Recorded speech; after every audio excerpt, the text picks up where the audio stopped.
Coordination compounds में isomerism जो होता है दो टाइप का होता है, एक तो स्ट्रक्चरल आइसोमेरिज्म होता है और the other type of isomerism is stereo isomerism. सबसे पहले हम डील करेंगे स्ट्रक्चरल आइसोमेरिज्म, ठीक है ना। सबसे पहले किससे डील कर रहे हैं हम? स्ट्रक्चरल आइसोमेरिज्म से हम डील कर रहे हैं, ठीक है।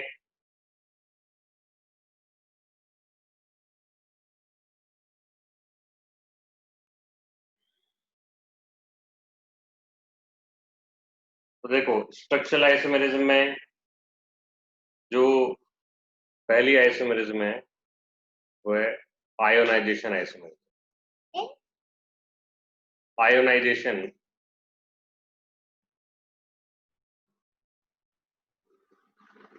Isomerism, ionisation isomerism.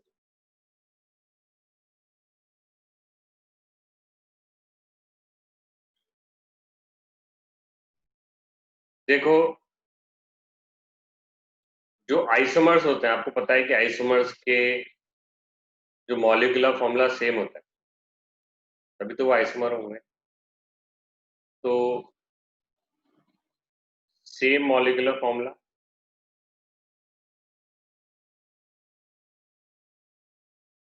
Ionisation isomers कौन होते हैं? जिनके पास सेम मॉलिक्यूलर फॉर्मूला हो but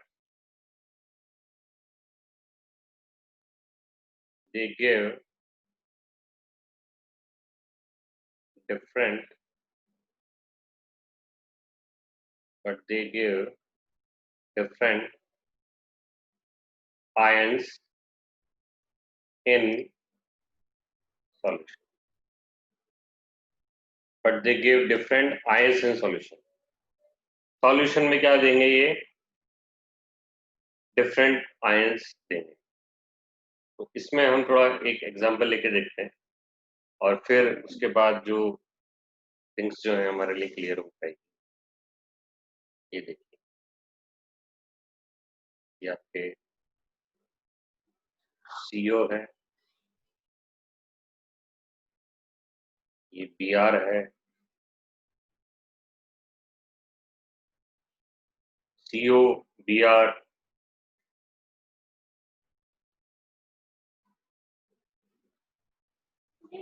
NH3 whole 5,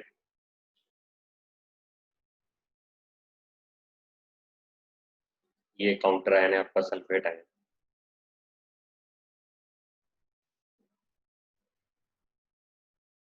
CO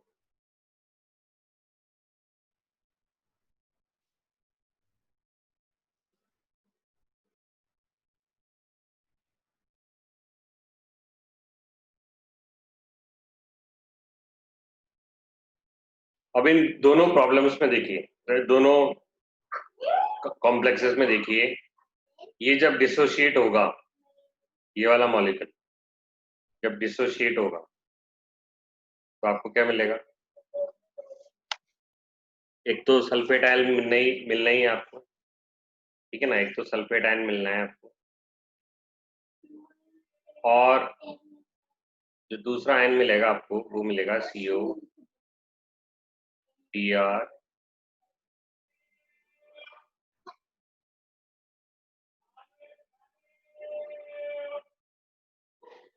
plus, ये वाला आयन मिलेगा। ये दोनों आयन्स मिलेंगे आपको, लेकिन जब ये डिसोशिएट होगा तो आपको क्या मिलेगा? डिसोशिएट होने पे आपको एक तो ब्रोमाइड आयन मिल रहा है और एक मिल रहा है आपको CO,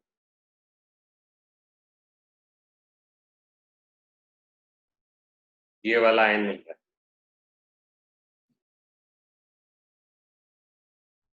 देखो दोनों का मॉलिक्यूलर फॉर्मूला तो सेम है, इसमें भी एक CO है, इसमें भी एक CO है। 5 अमोनिया के मॉलिक्यूल्स है, यहाँ पे 5 अमोनिया के मॉलिक्यूल्स है। यहाँ एक Br है, यहाँ भी एक Br है, यहाँ भी सल्फेट है, यहाँ भी सल्फेट है। दोनों का मॉलिक्यूलर फॉर्मूला तो सेम है, लेकिन जब इनको पानी में आप डालोगे तो ये डिफरेंट आयंस दे रहे हैं।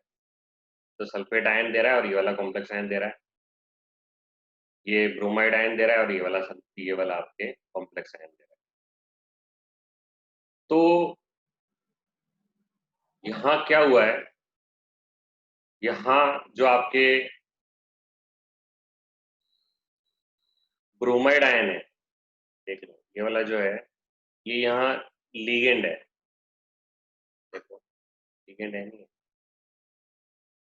स्क्वायर ब्रैकेट के अंदर है, ये वाला यहाँ लीगेंड है, ये बी आर माइनस है यहाँ लीगेंड के रूप में, लीगेंड के फॉर्म में, जबकि यहाँ ये जो बी आर है ये किस फॉर्म में है, ये आपके काउंटर आयन के फॉर्म में है, किस फॉर्म में है ये, काउंटर आयन के फॉर्म में, जबकि यहाँ ये क्या है, काउंटर आयन की फॉर्म में, जबकि यहाँ ये क्या है, लीगेंड के फॉर्म में। तो एक्सचेंज हो गया, यहाँ ये ब्रोमाइड आयन लीगेंड था, वहाँ काउंटर आयन बन गया, ठीक है, यहाँ ये काउंटर आयन था, वहां जाके लीगेंड बन गया, तो ऐसा हुआ है, ठीक है, ठीक है।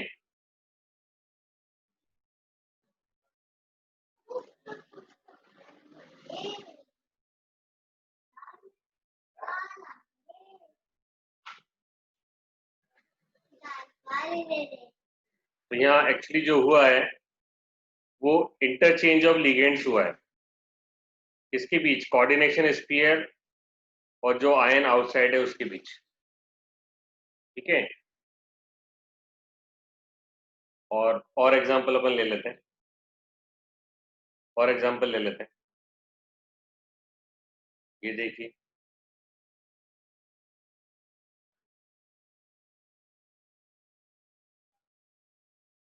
CrI2 NH3 4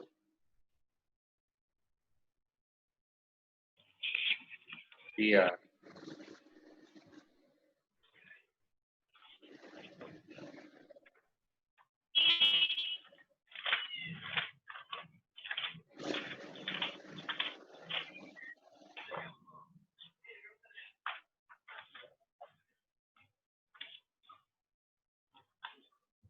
ये देखिए यहाँ क्या हो रहा है,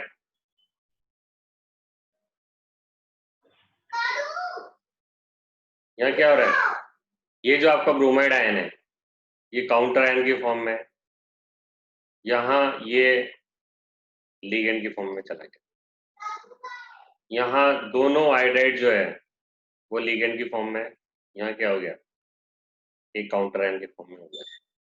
तो होना ये कि जो लीगेंड है वो काउंटर आयन बन जाएगा, और जो काउंटर आयन है वो इस केस में क्या बन गया, लीगेंड बन गया, दोनों का मॉलिक्यूलर फॉर्मूला तो सेम है, इसके कारण ये सब हो रहा है, इसके कारण डिफरेंट डिफरेंट आयंस मिल रहे हैं। इस मॉलिक्यूल को जब आप पानी में डालोगे तो आपको Br माइनस आयन मिलेगा, जबकि अगर इस मॉलिक्यूल को आप पानी में डालोगे तो आपको Br माइनस आयन नहीं मिलेगा, आपको I माइनस आयन मिलेगा, ठीक है। तो एक बार आप इस चीज को नोट कर लीजिए।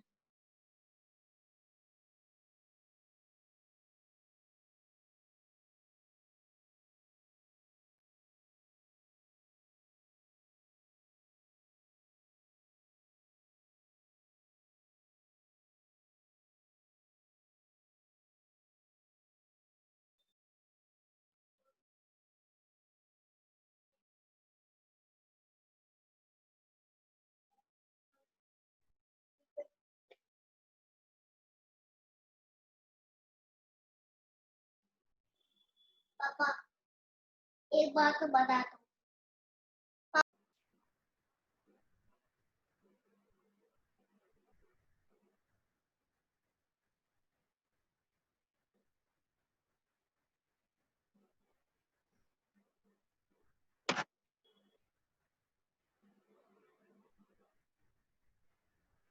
ठीक है ना,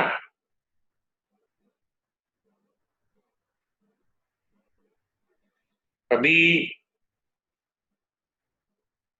आपको पता है कि जो व्हाइट पीपीटी की बात आती है,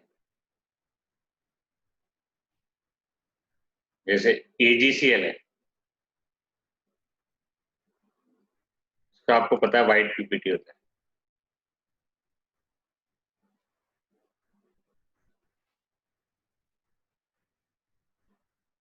ठीक है। दूसरा जो व्हाइट पीपीटी होता है वो एक बेरियम सल्फेट है,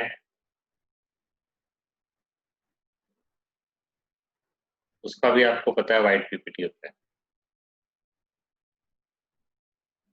ये दो चीजों का आपको ध्यान रखना है।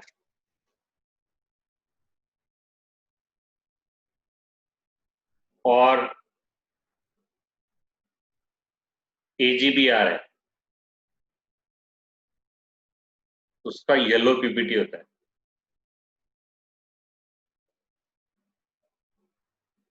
क्या होता है उसका? येलो पीपीटी होता है। तो बेरियम सल्फेट का व्हाइट पीपीटी होता है, एजीसीएल का भी व्हाइट पीपीटी होता है, लेकिन एजीबीआर का येलो पीपीटी होता है। तो अब इस मॉलिक्यूल को देखो, ये जो फर्स्ट वाला है, ठीक है, ये जो फर्स्ट वाला है,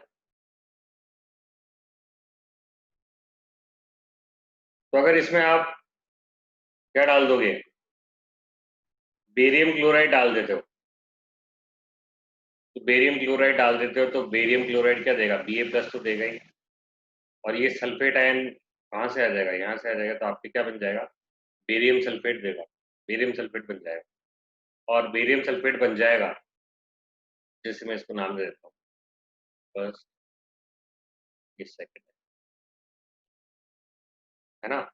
फर्स्ट और ये आपके सेकंड एग्जाम्पल है। फर्स्ट में ये ए ले लेता हूँ मैं, इसको मैं बी ले लेता हूँ। तो ये जो फर्स्ट का ए है, ये क्या देगा, गिव्स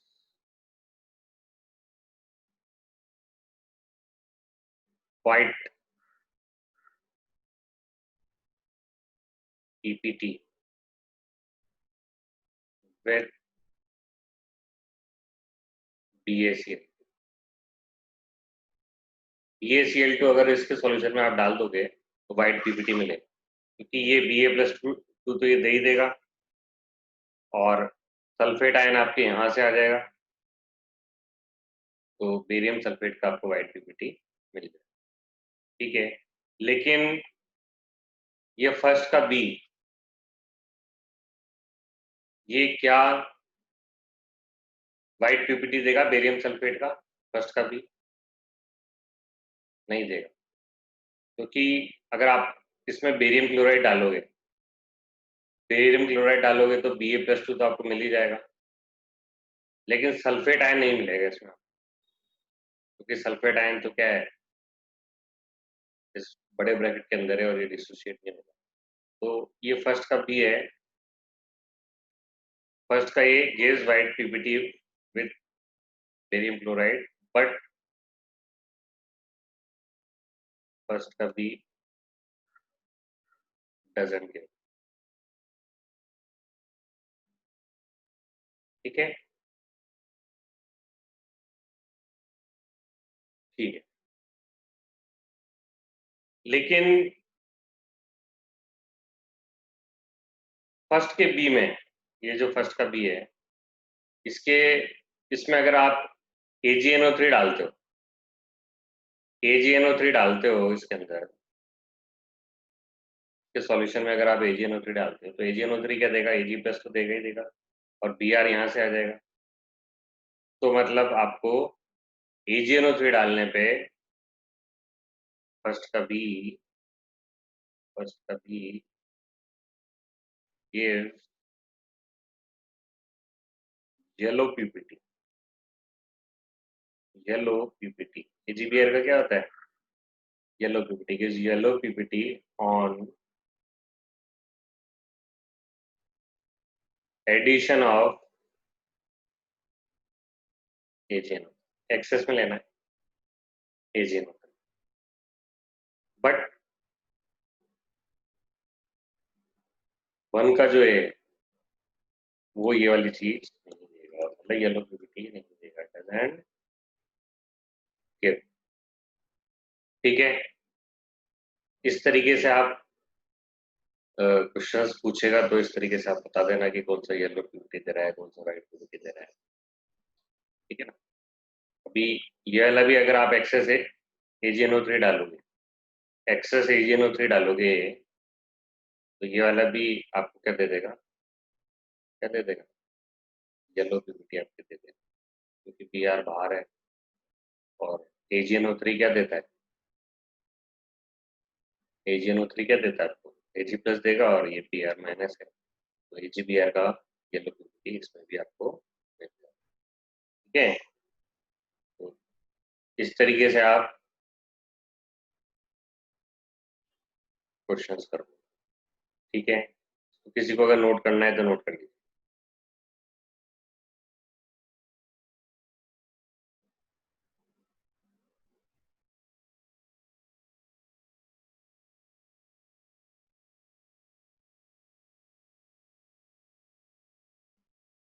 ठीक है,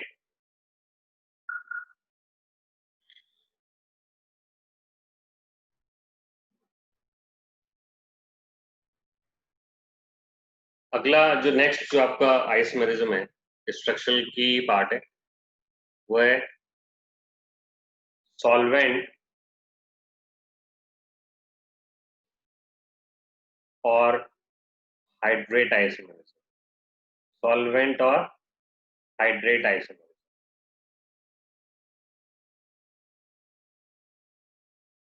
सॉल्वेंट और हाइड्रेट आइसोमेरिज्म।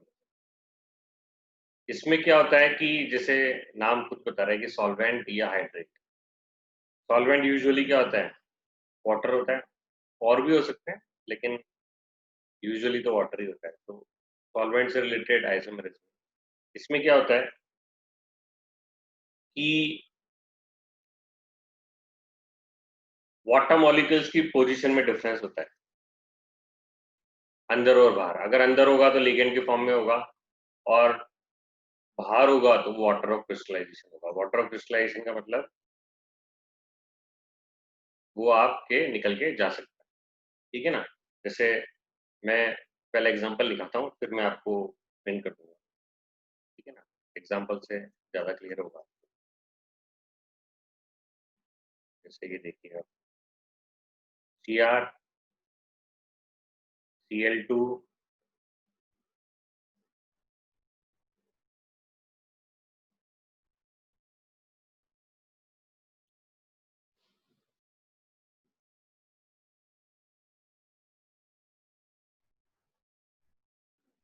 ये देखिए, ये डॉट लगा के मैंने H2H2O लिखा है। मतलब ये जो दो वाटर मॉलिक्यूल्स हैं, ये वाटर ऑफ क्रिस्टलाइजेशन है या फिर वाटर ऑफ हाइड्रेशन। और तो ये स्क्वायर ब्रैकेट्स के बाहर है, इट मीन्स ये डिसोशिएट हो सकता है। ठीक है, अगला देखिए, ये आपके नेक्स्ट कंपाउंड है CrClH2O5 Cl2।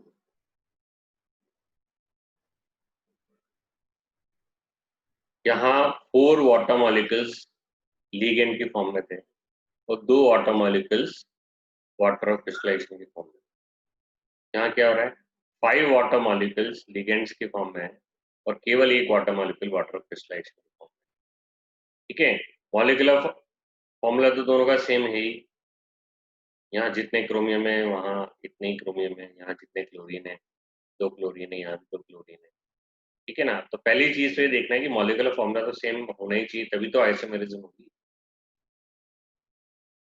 ठीक है, और फिर आपको क्या देखना है, अगला देखो, नेक्स्ट एग्जांपल है आपके Cl। अब इसमें देखो, जितने भी वाटर मॉलिक्यूल्स हैं वो सब किस फॉर्म में है? लिगेंड के फॉर्म में। ये आपस में क्या है? सब आपस में क्या है? Hydrate isomer. ठीक है, तो इसमें हाइड्रेट या सॉल्वेंट आइसोमर्स में क्या देखना है आपको? सेम मॉलिक्यूलर फॉर्मूला तो है ही, तो सब में ही होता है, सेम मॉलिक्यूलर फॉर्मूला तो होना ही चाहिए। दूसरी बात, there is difference in water molecules present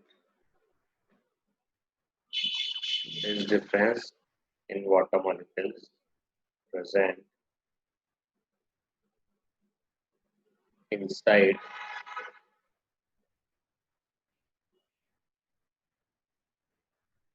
and outside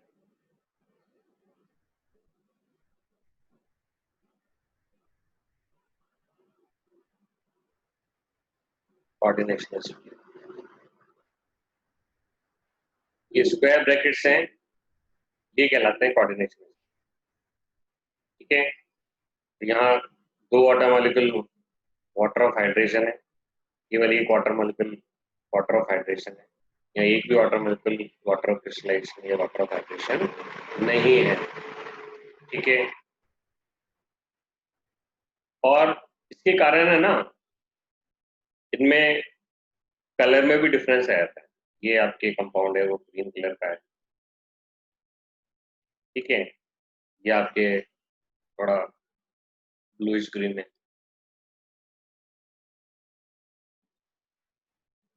और ये आपके वायलेट है। तो कलर याद नहीं रखना है, जस्ट एनसीईआरटी का एग्जांपल है, इसलिए मैंने आपको ये कलर लिख के दिया।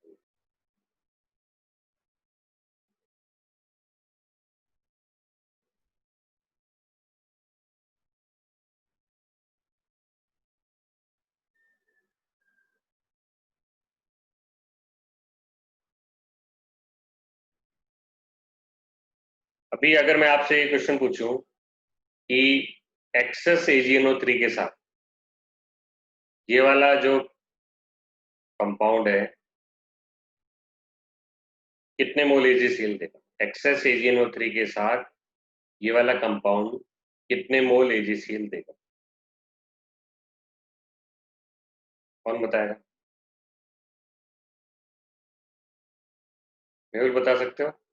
एक्सेस AgNO3 के साथ ये वाला कंपाउंड कितने मोल AgCl देगा? सर 3। Very good.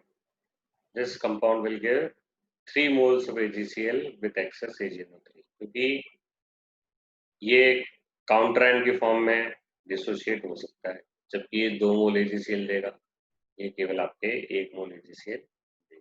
ठीक है, दूसरी चीज, इसमें कितने आयन्स बन रहे हैं? 4 आयन्स बन रहे हैं, 3 तो क्लोराइड आयन है और एक ये वाला आयन है, जबकि इसमें कितने आयन बन रहे हैं? आयन की पूछ रहा हूं मैं।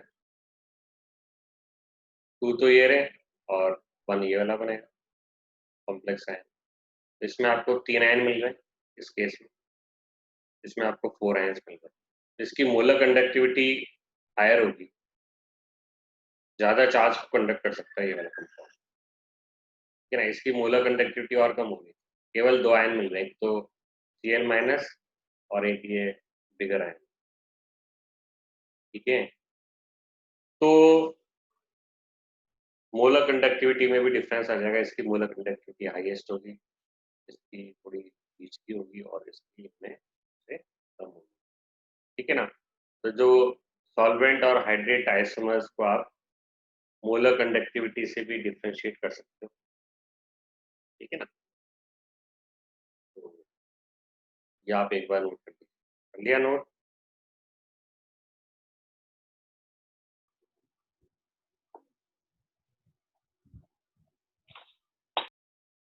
नेक्स्ट जो है वो है आपके कोऑर्डिनेशन आइसोमर, थर्ड वाला। थर्ड वाला क्या है?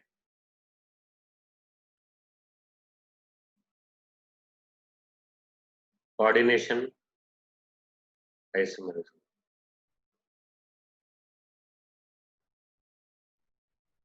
कोऑर्डिनेशन आइसोमेरिज्म, ठीक है ना। इसमें ये वहीं पाई जाएगी, ये वाली isomerism. It is found only in those complexes in which both cation and anion are complex ion. ये वहीं पाई जाएगी जहां कैटायन और एनायन दोनों ही क्या होंगे, कोऑर्डिनेशन आयन होंगे या कॉम्प्लेक्स आयन। ठीक है, तो पहले हम एग्जांपल से देखते हैं और फिर हम लिखते हैं। ठीक है, एग्जांपल से हम देखेंगे ज्यादा क्लियर। तो ये देखिए आप,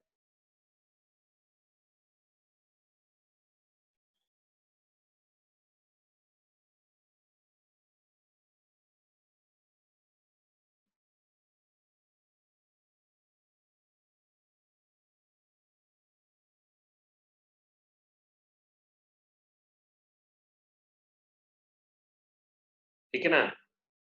तो ये आपका कैटायन है, दो अलग अलग नहीं है ये एक ही कंपाउंड है। ये इसका कैटायन है, ये इसका, ये एक ही है। आपको लग रहा है दो है, ये एक ही है। ठीक है? और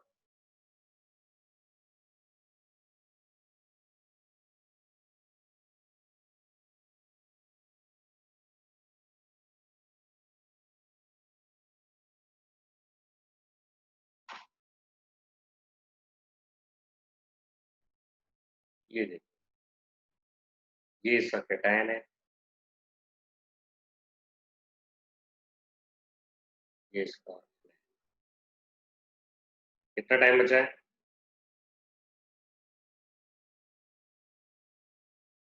ठीक है, अभी टाइम कम है, मैं इसको वापस रिकनेक्ट करना पड़ेगा।